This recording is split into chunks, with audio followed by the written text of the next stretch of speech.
I wrote this book, Born Under Fire, because I discovered that my mother's coming-of-age story included a three-headed Nazi monster, an underground munitions factory, and a drink called sahlab. And that's what I want to tell you about today. That's me. My name is Rina Neiman, and that's me dressed as Queen Esther from the Purim story, probably in my favorite colors and outfit at the time. I grew up in Newton, Massachusetts. My father, Dr. David Neiman, was an archaeologist, a rabbi, and a professor of Jewish theology at Boston College for 25 years. My mother, Shulamit Dubno, was born in Tel Aviv in 1928. She was a Sabra, the first generation to speak Hebrew as their native tongue. A Sabra is the fruit of the cactus tree, which is prickly on the outside, but sweet on the inside. It was also the name given to the children who were born or living on the Yishuv.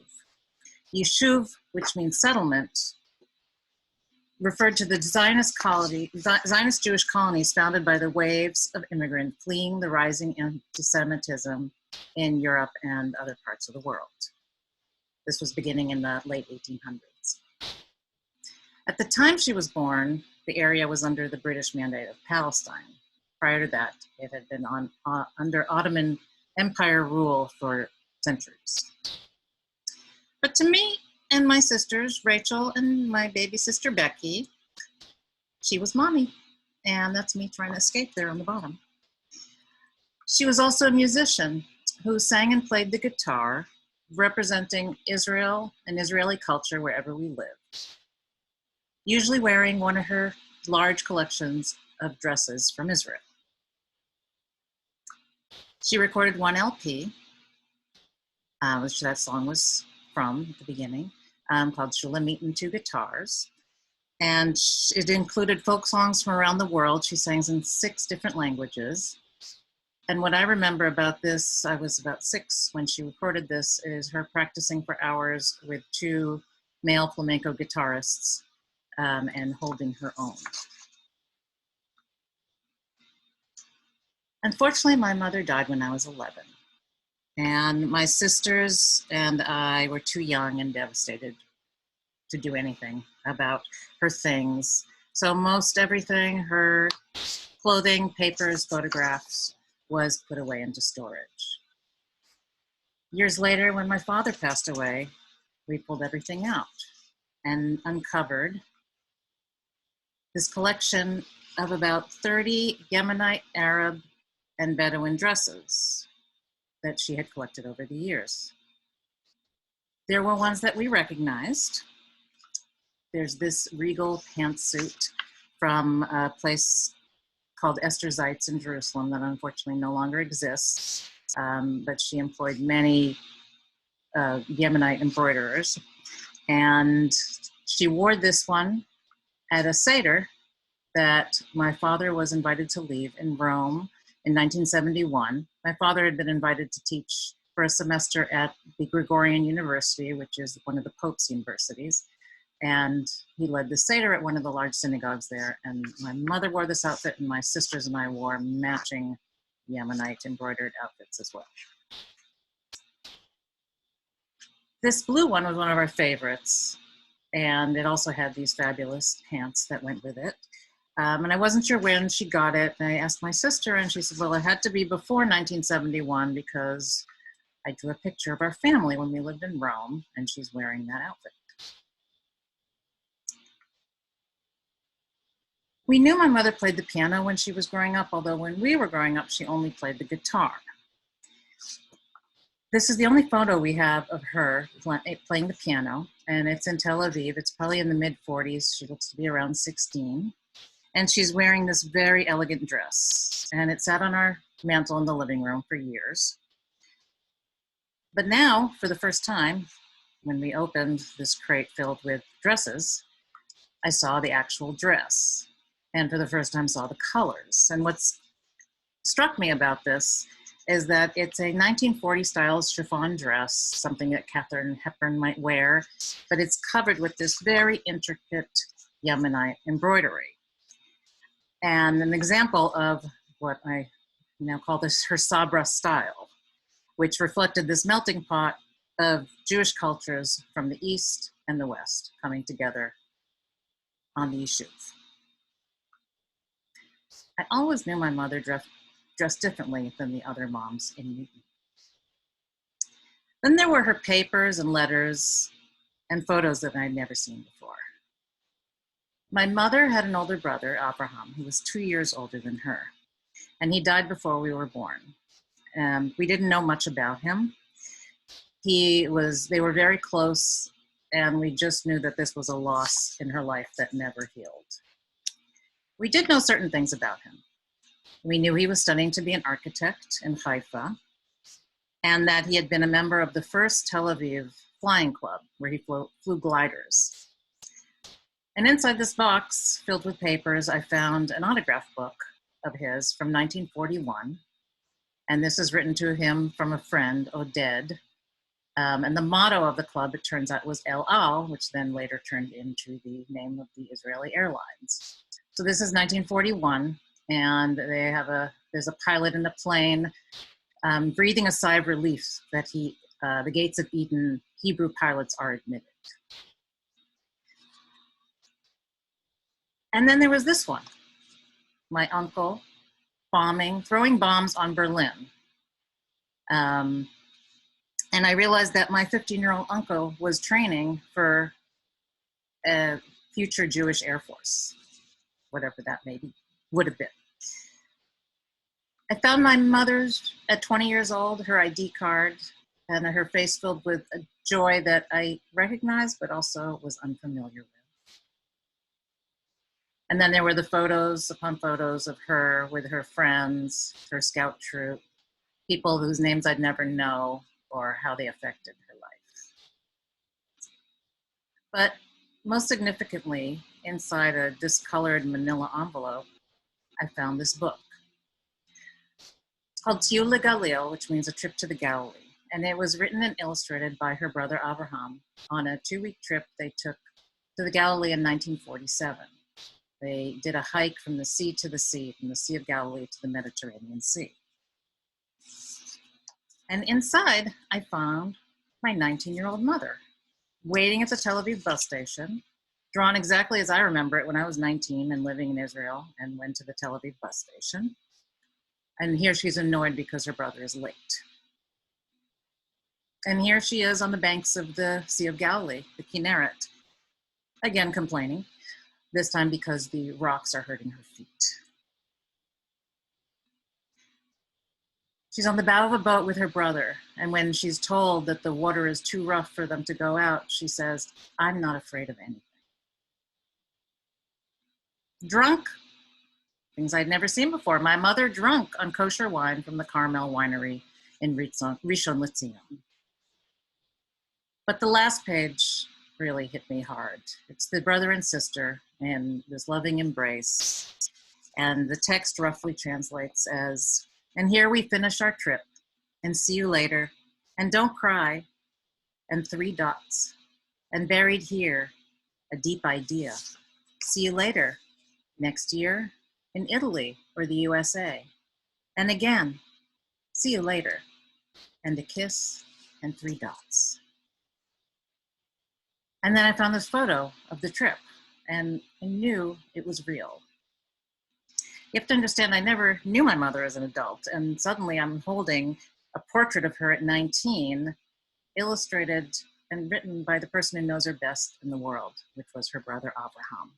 And I wanted to write the story of this trip. But as I began, I realized that it was a bigger story, not just about my mother and her brother, but of the experience of the Sabra generation. So I began to research her story for the first time. First to the Yishuv, around 1917, was my great-grandfather, her grandfather, Hanoch Dubno. And this is him with his friends at a canteen in 1917 in Jerusalem, clearly enjoying himself. After Hanoch came, my maternal grandfather, Yaakov, and his brother, Yehoshua, arrived. Around the same time, my grandmother came, Rachel Horowitz, and she emigrated to the Yishuv from a town in Poland called Ripin. And Ripin is on the north border near Germany. In Ripon, she went to Hebrew school and trained with her Zionist youth group. Most of the Jewish population of Ripon fled, and unfortunately those who didn't were perished in the Holocaust. So my grandfather and grandmother, Yaakov and Rachel, met on the Yishuv and got married on the beach in Tel Aviv. My grandfather and his brother worked with local Arab crews, building the infrastructure. For years, they worked on the road from Tel Aviv to Jerusalem. And they were proud Zionist pacifists. This is my mother, her brother, and her grandfather. We knew for a time they lived in Nazareth before moving permanently to 45 Melchett Street in Tel Aviv. And this is a typical Bauhaus building of that time. Tel Aviv was founded in 1909 and by several dozen families when it was still under Ottoman rule. So this is Tel Aviv in 1909. And 30 years later, this is what it looked like. It was a model Jewish city. The Scottish urban planner, Patrick Geddes, was hired by the mayor at the time, Mayor Dizengoff, the first mayor of Tel Aviv, to draw a master plan for this new city. And it was planned as a garden city, where the streets ended in playgrounds or lined with trees. And it became an incredibly cosmopolitan place. Starting with the election of Hitler in the early 30s in Germany, Jews started losing their jobs and fleeing the country. A lot of them came to the Yishuv. And these were professionals, doctors, lawyers, architects. And Tel Aviv became a cosmopolitan center.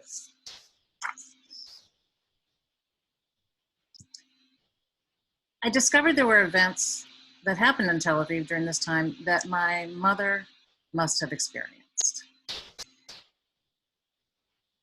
One of those is this parade.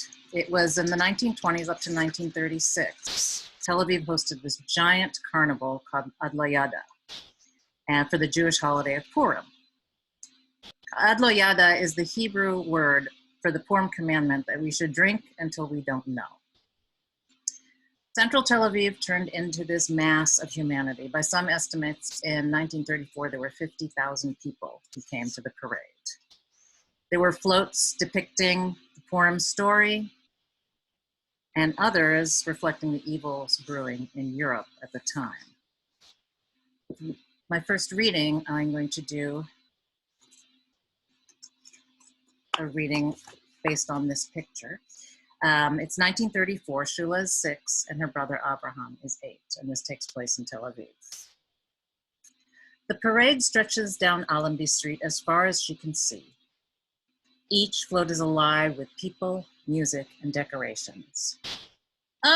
Now we see the great Zionist economic dream, fresh eggs and Agfa film. Is this what we're celebrating?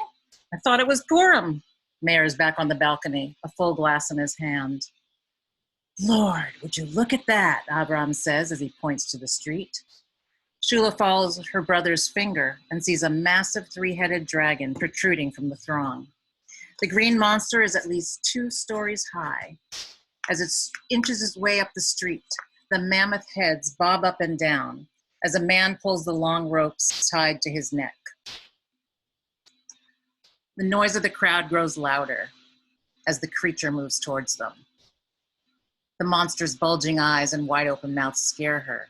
It's the Nazi monster, says Abraham, and only then does she see the swastikas that cover the monster's back and adorn the uniform of the rider. What's, no Hitler this year? Mayor says. Last year, the mandate's German ambassador complained that the Nazi float was insulting to her chancellor, Yaakov says. Mayor wobbles as he holds his glass out to Leah. She pours water from a small pitcher, and the clear fluid turns white. Shula's never seen water turn to milk before. She'll have to ask Abraham about it later. Insulting? That bastard? Mayer says and takes a long sip of his drink. He wipes his lips and some drops spill from his glass. That anise scent again. That son of a bitch is not only making it hard for Jews in Germany, but now he makes it hard for us here. The Germans are flooding in and making it impossible for us to find work or homes. But Mayor, that's why we're here. So the Jews will have a place to go when things get bad where they, Yaakov starts. What? Where they live? But what about people like me and my family? We've been here for generations. We never left. And now my sister can't afford to live in our neighborhood which we grew up. The rents are sky high and they said it will only get more expensive. Mayor drains his glass and looks into the bottom of the empty cup. Splat, splat. Raw eggs hit the giant. The driver pulls back on one long neck and then another. Egg yolk drips down the side of the beast and the roar of the crowd grows louder.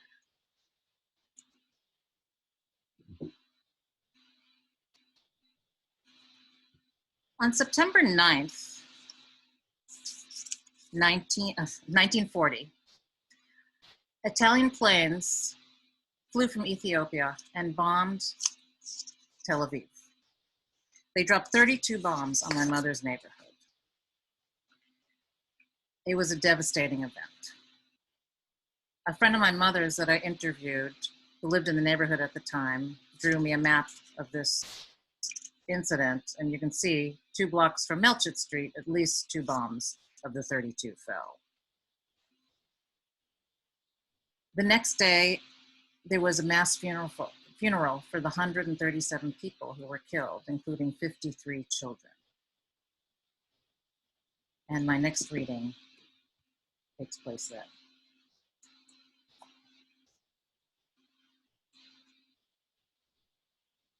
Yisrael's awake, Rachel yells from the kitchen.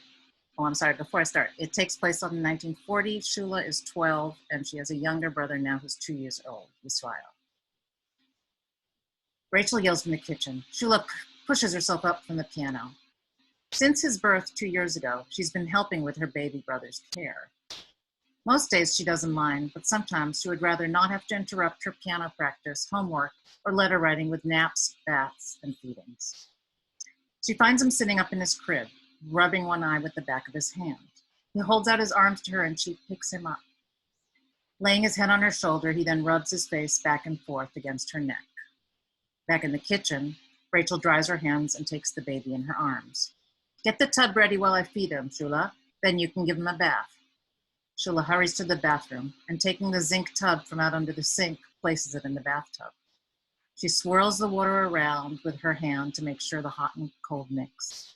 As her mother enters the room, Shula holds out her arm to take Yisrael when she loses her balance, when the floor falls out from under her. Eva, she cries, grabbing the edge of the tub.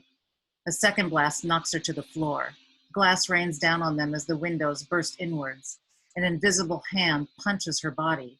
Yisrael screams, blood on his face. Ima! She tries to scream, but she can't unclench her teeth. A high-pitched tone rips through her head, causing a stabbing pain in her ears. Rachel screams at her, but Shula can't hear what she's saying. Another bomb shakes the building, bringing her to her hands and knees. A wave of bathwater splashes across the floor, soaking her as she scrambles over to her mother. Yaakov! Rachel screams. Shula barely hears her. Her father rushes into the room. Stay down, he yells and covers them with his body. Only then does she realize the blasts are receding. Yalla, everyone up. We're getting out of here. He grabs Yisrael in one arm and pulls his wife up with the other. Rachel stops. Tears stream down her face and the baby is crying. Shula can see her mother say Abraham and her father answering, but all she hears is a loud ringing. Hurrying to the front door, she's shocked at the damage to their home. Glass shards cover the floor in front of each window. Books, chairs, and knickknacks are scattered across the floor. Looking up, she sees a long crack in the ceiling from one end of the room to the other. They leave footprints in the plaster dust covering their way. Yaakov jerks open the front door and ushers them down the stairs. They run into their neighbors, Ephraim and Estika Horowitz, on the ground floor landing. "Thank God you're safe," Estika says, hugging Shula and kissing Israel on the cheek. "Yaakov, what the hell happened here?" Ephraim yells, and Shula hears him. The ringing is subsiding. They huddle by the wall of the Horowitz's ground floor terrace. Bewildered, dust-covered neighbors from the surrounding apartment buildings fill the streets. A black column of smoke rises in the distance. The smell of burning dust fills her nostrils. The buildings on the street look fine until she notices that all the windows are gone, blown out by the blast. "Where's Avraham?" Estika asks Rachel, who looks at Yaakov and bursts into tears. "He's fine. He's at a friend's house studying. Once we know it's safe, we'll get him," Yaakov says as he puts his arm around his wife. A distant rattling silences the street. Worry covers the adults' faces. It makes her nervous. Her throat is dry.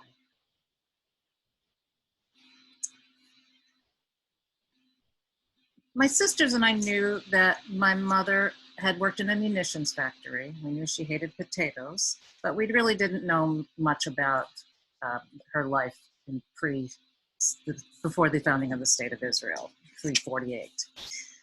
But in this box, as I was going through it, I found that my mother was a soldier and that she spent years with her scout troop in Tel Aviv preparing for the war that they knew was coming.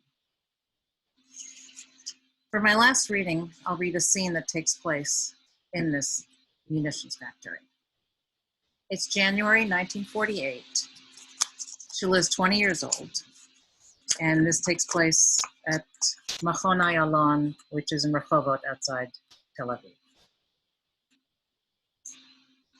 Shula waits by the kibbutz's laundry building like she has every morning for the last 2 weeks. Young men and women dressed for the heat in short pants and shirts. The scent of fresh baked bread wafts over the bakery across the way. Long rows of white shirts dry on clotheslines, connecting the two structures like tentacles. The supervisor approaches, his black hair short and neat. He breaks apart a fresh loaf of bread and distributes it among them. "Boker tov, good morning," he says. "Some British soldiers are here with shirts to launder. Let's walk over here until they leave." Walking toward a row of apple trees, she breathes in the crisp morning air, closes her eyes, and lets the sun shine on her face. It feels so good, so right. She wants to hold on to this feeling, the warmth of the sun on her skin, the sounds of the bird chirping in the trees, the smell of the fresh grass. She pulls a branch to her nose and sniffs the light pink blossom. "Doesn't really smell, right?" the supervisor says. "No, not really, but it looks nice," she answers. He plucks the flower from the tree and hands it to Shula. "Keep it with you today, and maybe things won't seem so bad." A few minutes later, the British soldiers U-turn in a cloud of dust and drive off in their Jeep. "Looks like we can go to work now," he says, and they head back to the laundry. Inside the cement block structure, 3 large round washing machines churn. The sound of metal scraping metal is deafening. Steam erupts from a huge boiler. A woman at a large sink rubs a shirt back and forth against a soapy metal washboard. The foreman, big, strong man with a shock of thick white hair, nods as they file into the building. He wears a faded blue work shirt that pulls against his barrel chest. A cigarette dangles from his mouth. "Even in the middle of the desert, the Brits walk around like they've just left a fancy nightclub," he says, throwing the white shirts into a basket. "Did you see any giraffes out there?" Giraffes are the kibbutz members, who are oblivious to the work being done under their feet. The supervisor shakes his head. "Then let's get to work." The 2 men walk over to a large washing machine. With one pushing from behind and the other pulling from the front, the huge barrel swings to one side, revealing a man-sized hole beneath it. The supervisor waves his hand and motions to them. They have 3 minutes to get their group down the ladder. Her stomach tightens as she looks into the hole. Loud metallic banging overtakes the roar of the washers. Her mood darkens. She sighs and sticks the apple blossom behind her ear. "Try to keep it alive, okay?" her supervisor says. She manages a thin smile, then hand over hand makes her way down the ladder. When she reaches the bottom, she puts her earplugs in, looking up as the giant washer seals the hole. The long underground room is hot and cramped, the noise ear-splitting. She passes the machines that line the right-hand wall, each one operated by one of the 45 volunteers in her shift. Today, she's assigned to work on the far end of the room. She walks by the machines that press, stretch, trim, shape, wash, and pull the metal, each one a step in the bullet-making process. Like every day for the past year, this underground facility will produce thousands of bullets for the British-made Sten gun. Fittingly, these 9mm parabellums get their name from the Latin, "If you seek peace, prepare for war." 2 weeks ago, she was amazed by the secret munitions factory. Finally, she was supporting the war effort in a real way. For a week, she was happy, singing at the top of her lungs like each worker did, following their own melodies together under the deafening noise of the machines. Then after a week, her mood shifted. This was not for her. She dreaded the metallic banging of the machines, hated the smell of the chemicals and burning metal, hated the work that was ruining her fingertips. Would she still be able to play the piano? The lack of sunlight wore her down. She developed a newfound hatred for potatoes, the one thing they had to eat down in the dungeon, as she called it. The days were 12 hours of hell, with the assaultive noise of not only the machines, but the constant rat-tat-tat of Sten guns firing in the underground testing range. Even though she stuffs her ears each day with a mix of wax and cotton wool, every night she falls asleep to the same incessant ringing. She pours gunpowder through a narrow funnel into the bullet casing, then tamps them down. She fills a box and moves it over to the next station, where the tips are put into place. From there, they are packed into bigger crates that line the far side of the workshop. A woman stands at the nearby table painting stencils on tops of large wooden boxes that read, "Fragile, handled with care, light bulbs." Sometime after a potato break, she never calls it lunch since it's always the same no matter what, the foreman signals for her to follow him to the closet. Inside is a stool and a large light fixture. The foreman points and Shula sits. She sips from her canteen as the man pulls a string, turning on the bulb. Ultraviolet light from the sunray lamp fills the tiny space. She leans back against the wall. 20 minutes, the foreman yells, "and don't fall asleep." Shula looks at her watch and takes another sip of water. Her first week here, a girl fell asleep in the sunroom, as they call it. When they found her an hour later, only one side of her face had been exposed to the light, leaving half of her face bright red, the other half white. After that incident, the supervisor lectured them on the room's proper use. "We're trying to blend in and look like people who have been working in the sun all day, not like clowns in the circle," he admonished. She leans her head back against the wall and feels her face warm. Closing her eyes, she imagines the sun on her face, the smell of the trees, the light breeze on her skin.